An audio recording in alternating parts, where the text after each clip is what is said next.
A cidade bella de Santiago daría acollida o pasado día 12 de xullo a probas en lugar a dúbidas máis espectacular e fermosa de todas cantas forman parte deste terceiro circuito de carreiras saudables Corresan de Santiago. Este circuito que lembramos está formado por un total de 5 probas repartidas por diferentes puntos e parroquias da capital galega. Apostaría decididamente o ano pasado por incluir unha proba nocturna que percorrese o casco histórico da cidade. Tras o éxito acadado, este ano repetiríase con enorme éxito tanto de participación, asistencia e organización, o que a convertiría na proba estrela da edición con preto de 1000 persoas participando. A proba que daría comezo na fermosa Praza da Quintana ás 22:15, ca saída dos máis pequenos, iría transformándose dende primeiras horas do serán nun gran estiario na que dar acollida tanto a atletas como a público en xeral que quixeron achegarse para participar no gran ambiente lúdico deportivo organizado. Con esa idea en mente, o Concello artellaría todos os medios para facer posible esa transformación, na que non faltaron nin palco, nin música, nin equipos de son, nin de luces, nin tan sequer de jockey que amenizaría ao público e atletas en xeral. Ver a fermosísima Praza da Quintana teigada de xente, confundíndose ca súa historia, en a que peregrinos e atletas misturábanse por igual, ofrecía unha noite máxica que ninguén lle pasaría inadvertida. En a medida na que todo eso acontecía, un importante número de persoas gardaba cola para a retirada dos seus rosais, cos cal tomar parte nunha proba que ninguén quería perderse. Sendo xa as 22:15, daría comezo a primeira das probas para as categorías dos alevíns e benxamíns, que sobre unha distancia de 910 metros abrirían esta xornada. O primeiro atleta en chegar sería o alevín Daniel Mato, que estaría acompañado no podium pola primeira alevín femenina de Agnés María Mato, ambos os dous do Millarraio.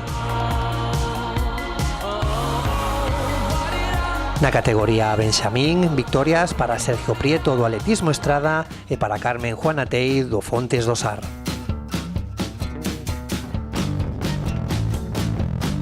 Unha vez rematada a primeira das carreiras, daríase a saída aos atletas das categorías infantil e cadete, que terían que completar 2 voltas pequenas de 1720 metros.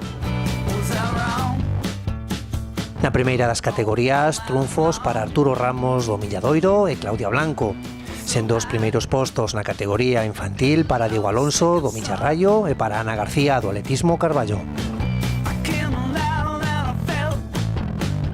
Ca chegada en meta do último dos atletas e marcando o reloxo da Praza da Quintana ás 23 horas, dábase o pistoletazo de saída a proba Raíña da Noite.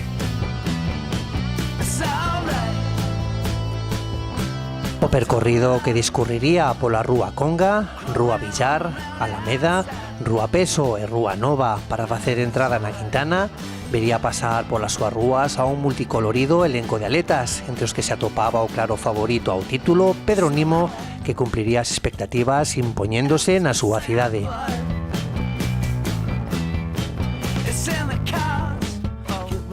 Tras del chegarían Alberto Chávez e Josef Cauau. Na categoría femenina, victoria para tamén compostelana Raquel Suárez do Ría Ferrol, que estaría acompañada no podium por Marinela Mayo do atletismo Sar e por Saray Astariz do Clube Fisioterapia Rehab. Na categoría junior, triunfos para Josef Cauau do Negreira e Rocío Vázquez do Porto do Son, así como para Luis del Río da Universidade de Santiago e Nuria Rodríguez do atletismo Negreira na categoría juvenil. No que atinxe a veteranos, triunfos para José Antonio Ramallo e Natalia Martínez en veteranos A, José Suárez e Purificación Bermúdez en veteranos B, así como Ramiro Pérez e Celia Yebra en veteranos C. A fantástica edición desenvolta dará paso o vindeiro día 14 de setembro a penúltima proba do circuito correspondente á cronoescalada ao Pedroso.